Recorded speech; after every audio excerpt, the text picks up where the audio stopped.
Thank you. Nobody disobeys my orders. President Trump this morning saying his employees always follow his marching orders. But the detail in the Mueller report shows that is patently untrue. In fact, stories have been written just in the past few days about how Don McGahn might have indeed saved the Trump presidency by not acting on the boss's orders.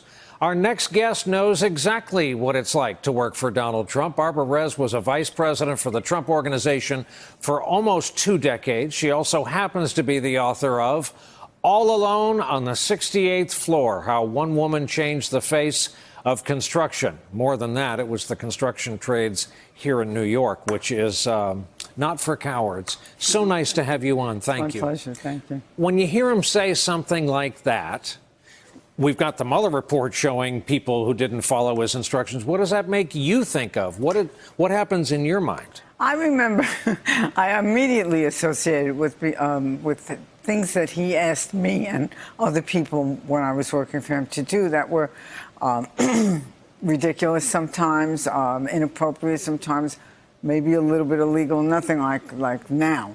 But, and, you know, oftentimes we didn't do what he said. And, you know, there were ways to approach it. We tried to talk him out of it, or we tried to convince him the right thing was his idea, which worked a lot.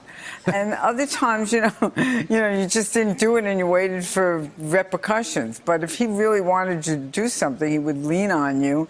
And eventually you'd either do it or you'd stand up to him like McGahn did and just not do it. We all have bosses, and a lot of bosses have bad ideas. So can you remember sitting there and thinking, yeah, that's just not going to happen in the moment? Absolutely. Wow. Also establish for me once and for all how small a family outfit, when we talk about the Trump Organization, when you think back to your work family, how many people was that? Well, when I was working there, it was quite a while ago. We were doing Trump Tower. So it was from 80 to 84 that we were building Trump Tower. At that time, there were about 10 people in the organization. That's it. So he doesn't own a backhoe or a dump truck or a crane. Oh, no. It's a licensing building. Put my name on your building for X. Well, when I was working for him, he owned the buildings, or he owned them with partners like Equitable or Hyatt. But no, he didn't do any work. We contracted it out. When you hear that he is fighting a congressional subpoena with a counter lawsuit because it's about the release of his financials, does that make sense to you? Sure.